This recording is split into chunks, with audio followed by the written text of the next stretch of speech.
must be a technologist, right? Being a content manager, understanding how to produce content is just step one of the journey. You have to be able to take the content and be able to report back to your leadership team on, was it effective? If so, yes, and here's why. If not, here are the insights that we gain and how we can do better next time.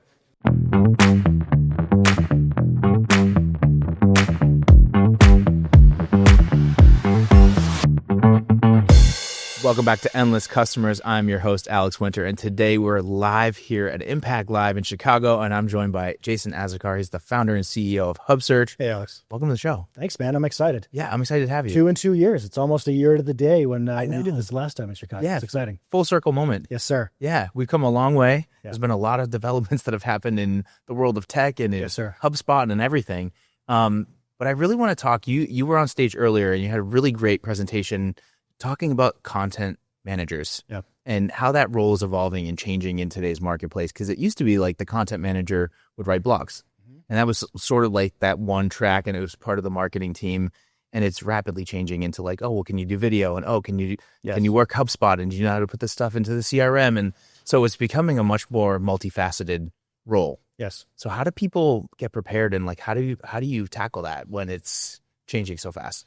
It's funny, content. So titles in our world are very interesting. Yeah. Sort of in the marketing sphere in this space, titles are so non-deterministic. Like the same exact human being can have 5 different titles depending on what company they're at. So titles are very non-standardized. Like in other worlds, a software engineer is a software engineer is a software engineer. In our world, it's just not true. Yeah. Content manager can also be content creator, can be marketing manager, can be digital marketing creator, manager, whatever. The words start to meld into each other. Yeah. But at the end of the day, content manager is generally synonymous with the person who's responsible for driving the content strategy and execution of a business. Right. Which can also be called digital marketing manager and many other things. But to your point, it's evolved substantially because companies are finally understanding after all this time that content, video in particular, is what you need to drive your business forward.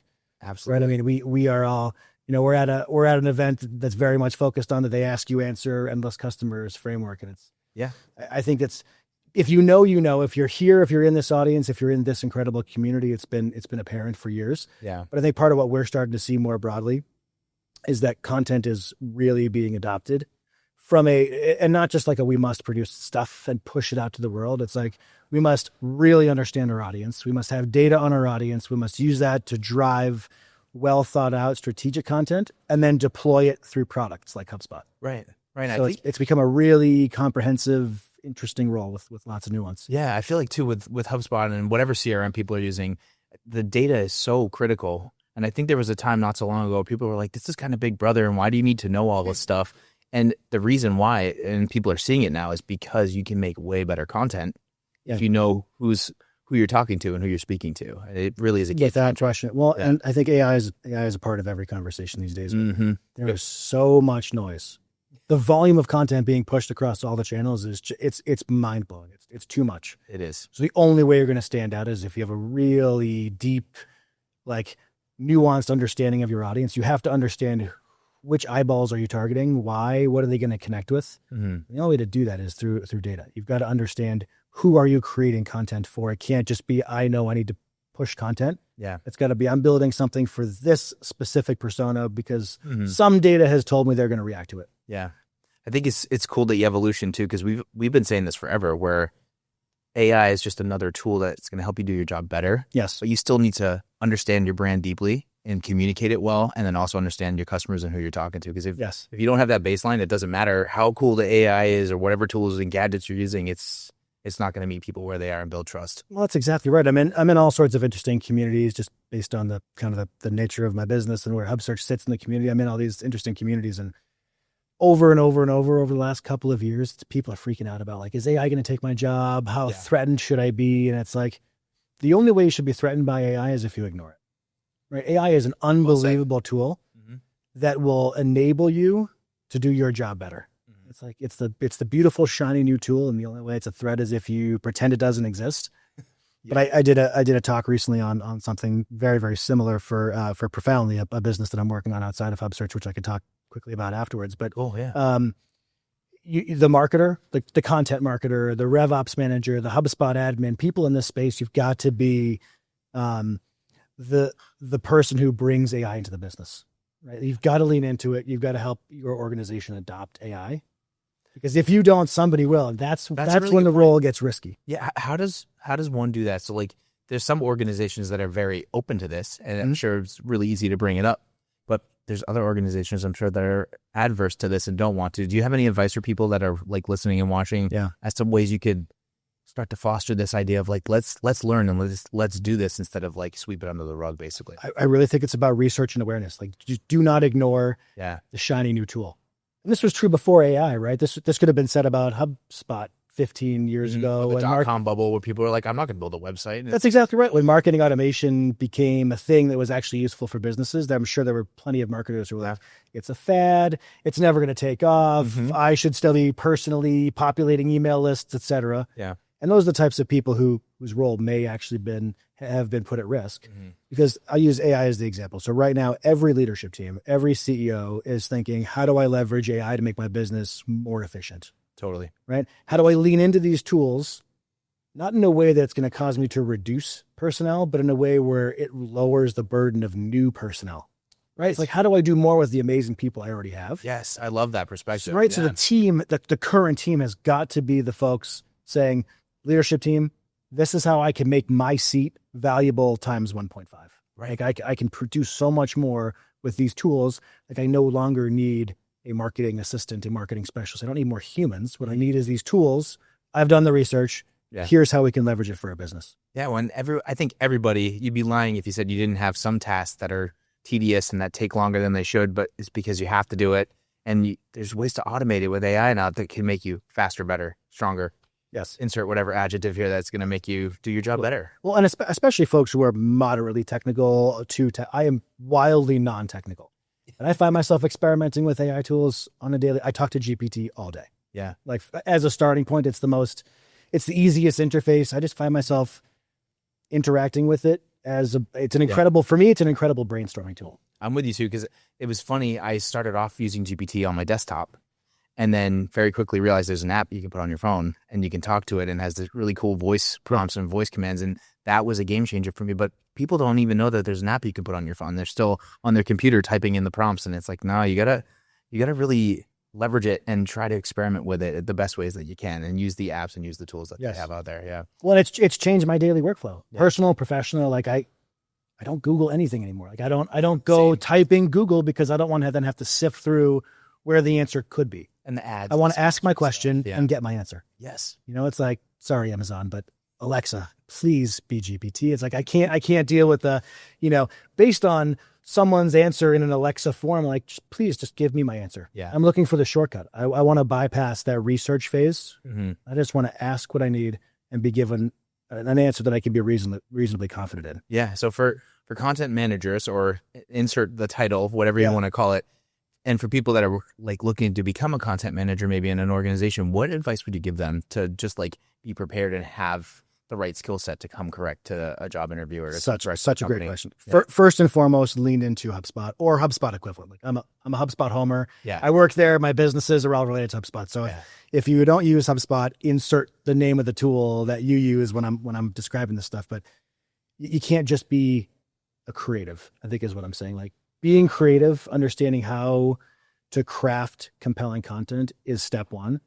You have to be able to think through, what tools am I going to use to deploy this content in the right way, to hit the right audience, and to be able to measure the effectiveness of my campaign. Yeah. And that's the HubSpot piece, right? You've got to be able to say, I know what I want to create, and I know how I want to deploy and track. Right. I think that's what makes a complete content manager. It's so true. And I can say that speaking from experience, because I started out as much more of a creative. I went to art school. I studied film and television. So I came out of that creative world, and I very quickly learned as I got into the marketing world how important data truly is. And I was almost a hater at first. I was like, I have to log everything in, and this is clunky, and I can do this in my head. And it's not true. What you tell yourself and what the data says doesn't always line up, and the data doesn't lie. So can we talk a little bit about HubSearch and about how well it integrates with HubSpot and just your wealth of knowledge with HubSpot and what you guys do? Yeah, I appreciate that. Well, I'll use HubSearch as the perfect example of what not to do. Okay. From a content perspective, very early on, I was our content manager because the business was myself and my wife Bridget, and we were trying to figure it out and grow to the best of our ability. And I'm neither creative or technical. Yeah. But I knew I just been in this world long enough that I knew content was a requirement. You had to be producing stuff. So I think I did what so many early stage founders do, is we just started pushing stuff. Yeah. And you knew you needed to do it, so you just And guess what? It didn't work. Okay. Like big surprise, big reveal. Shock. It wasn't all that effective until we stumbled into the salary guide. Yeah. So the HubSearch salary guide that we produce every year, frankly, it was a very happy accident. We were having a conversation one day, and I'm like, I bet that this data that we're coming across, like all of these thousands of conversations that we're having with candidates, and all these hundreds of conversations that we're having with potential clients, like HubSpot customers. Yeah. This feels like a thing the world would be interested in. Yeah. So we said, maybe we should do some sort of a salary guide, like give some guidance to the world. Like if you need to hire somebody who knows HubSpot, here's likely what it's going to cost. And if you're somebody who knows HubSpot, if you're on the candidate side, here's what you're worth. Yeah. So we started doing the HubSearch salary guide, and it's by far, like orders of magnitude, the most successful thing we've ever done. Nothing else we've ever done. That's incredible. Even comes close. I mean, each year when we put it out, we'll get several thousand downloads in the first day or two, and we'll hit 6 or 8 downloads in the first month. And it's just a very happy accident. But we stumbled into a thing that our audience genuinely cared about. And we'd fully got away from spray and pray content creation because it didn't work. Well, when people don't talk about cost and price enough, and that's something in Endless customers and our audience and community knows, that you got to talk about it. You have to talk about it, because that's what everybody wants to know. You know, these old sales tactics of like, oh, schedule a call and let me give you a demo, and like that people want to know. Jump through these hoops to learn the price. Yeah. Is a wild mechanism. Yeah, because especially when you realize that it doesn't fit your budget, you've wasted all this time, which is like the most frustrating thing you could experience as a consumer, in my opinion. So I totally agree. You go to any recruiting organization's website, you will find zero pricing pages. Yeah. We redid our website last year, and we chose to put in a pricing page. And part of it was because of what I've heard at these Impact Live events. I'm like, this is an opportunity for us to do something that our competitors aren't willing to do. Yeah. It's like it's not a secret. If we were on a call, we would tell you anyway. Why are we hiding the price of our service? Right. So we put it out there, and it's actually been a well-received page. It's going to. So once you launched this, what was the before and after? So like you have this sort of like happy accident. Yeah. You know, you have to put the pricing page up. You do it. How did that shift the business for you? Or like what was the results of you doing that? Better informed conversations. Yeah. Like I was in the sales seat for years. I still do many of our sales conversations, and Bridget takes many also, but over and over and over, we would have leads, prospects showing up to these sales conversations saying, I think I know what you do.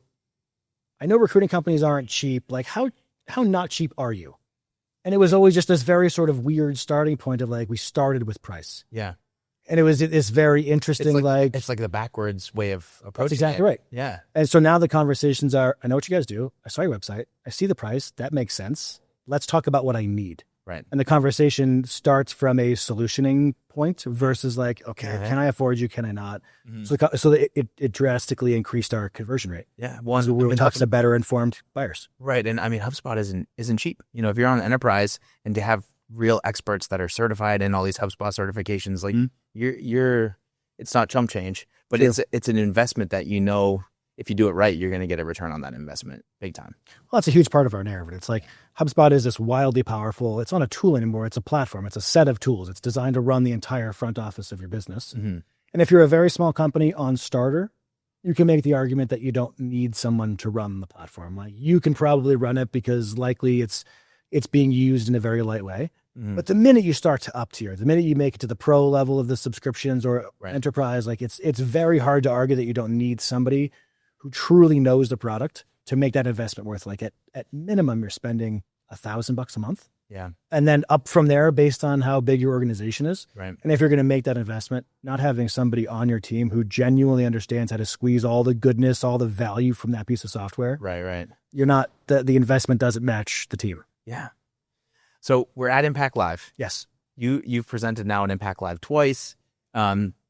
What would you say to people out there that haven't been to this event, and like maybe some key takeaways, or like just what's been your experience here coming to these events overall? Yeah, it's been phenomenal. It's why we do it year in, year out. There's something very special about this community. Like we don't go to 100 events a year. We go to this, and we go to inbound, and we may sprinkle in one or two other things. Candidly, from a selfish perspective, just to talk about HubSearch is the value that we get from this. Last year in Hartford, we met more new clients for HubSearch than we did at inbound. Wow. Which is wild. I mean, they're obviously very different scales of events. This is a much smaller event. It's much smaller. Attendees and it's much smaller. It's much more intimate. Mm-hmm. And there's something about the feel and the content that's delivered here. I mean, part of the value for us is that one of the things that Endless Customers talks deeply about is to get the value from the content strategy in the framework. Yeah, you need talent. Right. And this is what I talked about on stage today. It's like the best strategy, the best frameworks in the world are only as good as the humans that execute them. Wow. That's well said. And this is something that, Impact and Bob and Marcus lean deeply into. It's like, we can give you the framework. We can give you the blueprint for growth for your business, but you need a phenomenal human to run the thing. Mm-hmm. That's a big part of why the program talks about hiring a fantastic content manager, a videographer as sort of the baseline requirements. Right. So I feel like this is coming full circle now. So going back to like hiring the videographer and how important video is and content in general, it's really become this like hybrid role. Do you think one person can do all those things? Yes, but it's totally dependent on the size of the business. Okay. If you're a really small organization, yes, one person can do it. Mm-hmm. Right. Because check me on these numbers, but I believe it's Endless Customers requires that like the content manager does at least 3 written pieces of content a week, and your videographer, I think it has to produce 2 pieces of video content a week. Yeah.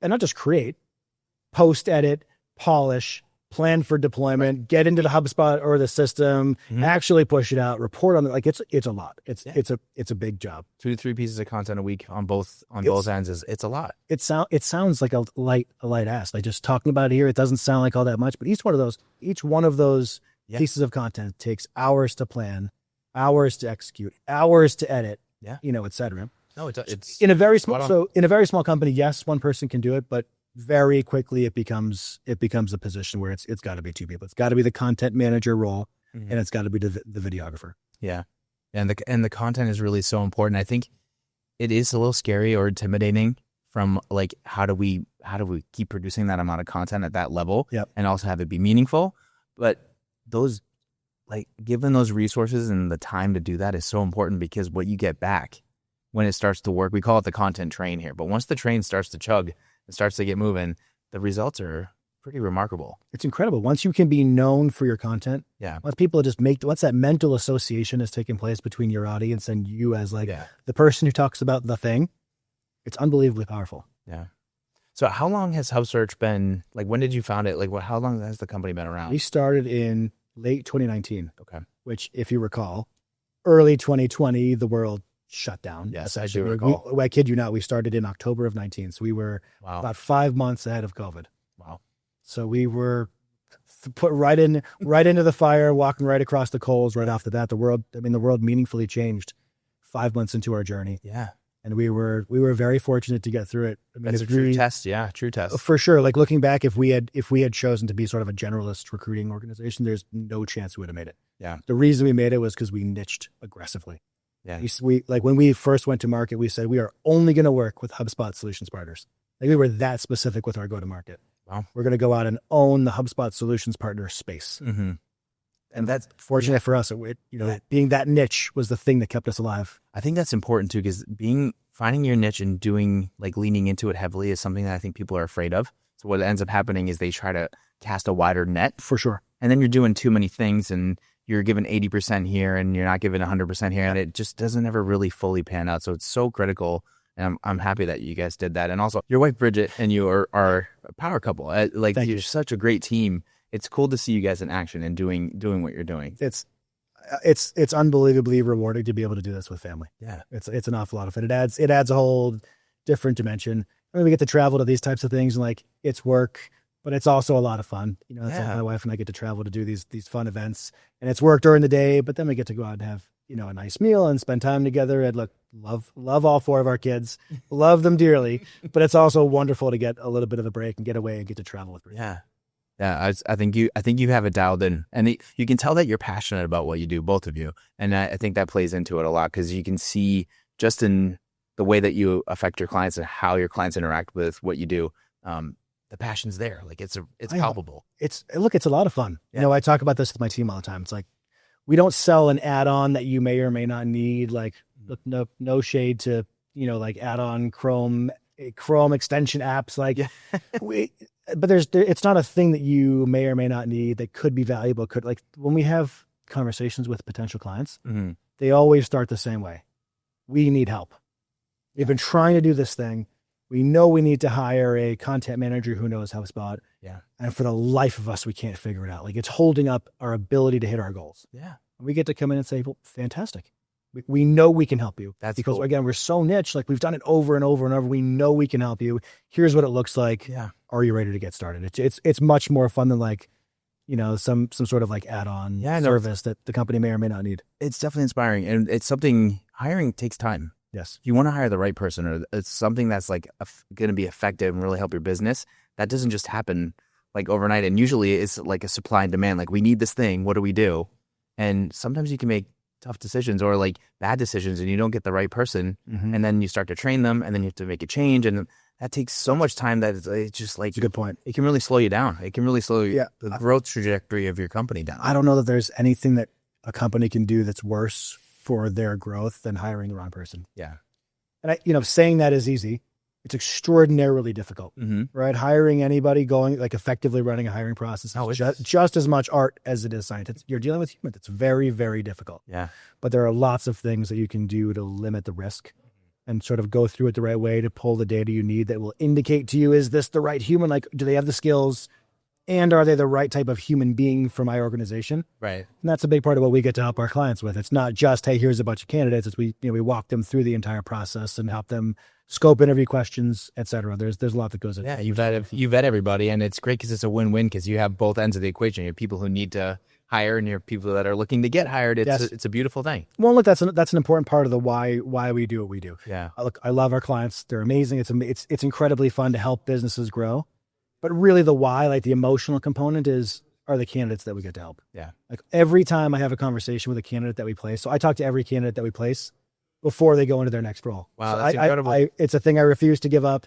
I have a conversation with every candidate that signs an offer letter about here's what comes next. Here's how to deal with resignation and some of the craziness that comes at that stage of the process. Yeah. And on every one of those calls, unprompted, they tell me about how incredible the recruiter was they worked with, what the experience meant to them, and how we've meaningfully changed their lives. Like people have gotten emotional in these calls saying like, I've been trying to find the next step in my career. I couldn't find the right thing. Thank you so much.